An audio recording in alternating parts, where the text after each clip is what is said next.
കനത്ത മഴ തുടരുന്ന കേരളത്തിന്റെ ആശങ്ക ഇരട്ടിയാക്കി മറ്റൊരു ന്യൂനമർദ്ദം കൂടി രൂപപ്പെട്ടു. അറബിക്കടലിലെ ന്യൂനമർദ്ദത്തിന് പുറമെ ബംഗാൾ ഉൾക്കടലിലാണ് പുതിയ ന്യൂനമർദ്ദം രൂപപ്പെട്ടത്. ഇതിന്റെ സ്വാധീന ഫലമായി വരും ദിവസങ്ങളിലും സംസ്ഥാനത്ത് കനത്ത മഴ തുടരുമെന്നാണ് കാലാവസ്ഥാ വകുപ്പിന്റെ പ്രവചനം. അറബിക്കടലിൽ മഹാരാഷ്ട്രയ്ക്കും കർണാടകയ്ക്കും ഇടയിലായാണ് ന്യൂനമർദ്ദം സ്ഥിതി ചെയ്യുന്നത്. ഇതിന്റെയും കേരളത്തിലെത്തിയ കാലവർഷത്തിന്റെ സ്വാധീന ഫലമായി സംസ്ഥാനത്ത് കനത്ത മഴയാണ് ലഭിക്കുന്നത്. വടക്കൻ കേരളത്തിലാണ് അതിതീവ്ര മഴ തുടരുന്നത്. കനത്ത മഴയിൽ സംസ്ഥാനത്ത് കനത്ത നാശനഷ്ടമാണ് റിപ്പോർട്ട് ചെയ്തത്. ഇതിനു പിന്നാലെയാണ് മറ്റൊരു ന്യൂനമർദ്ദം അറബിക്കടലിൽ രൂപം കൊണ്ടത്.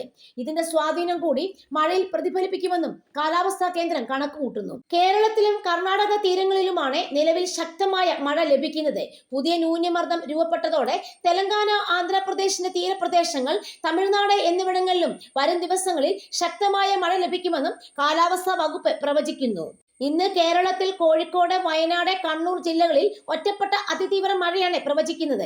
ജാഗ്രതയുടെ ഭാഗമായി ഈ ജില്ലകളിൽ റെഡ് അലർട്ട് പ്രഖ്യാപിച്ചു. പത്തനംതിട്ട, കോട്ടയം, എറണാകുളം, ഇടുക്കി, തൃശൂർ, പാലക്കാട്, മലപ്പുറം, കാസർഗോഡ് ജില്ലകളിൽ ഇന്ന് തീവ്ര മഴയാണ് പ്രതീക്ഷിക്കുന്നത്. ജാഗ്രതയുടെ ഭാഗമായി ഈ ജില്ലകളിൽ ഓറഞ്ച് അലർട്ട് പ്രഖ്യാപിച്ചിട്ടുണ്ട്. തിരുവനന്തപുരം, കൊല്ലം, ആലപ്പുഴ ജില്ലകളിൽ ശക്തമായ മഴയും കാലാവസ്ഥാ വകുപ്പ് കണക്കുകൂട്ടുന്നുണ്ട്.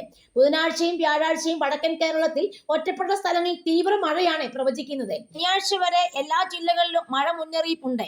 അതിനാൽ ജാഗ്രത പാലിക്കണമെന്നും മുന്നറിയിപ്പിൽ പറയുന്നു.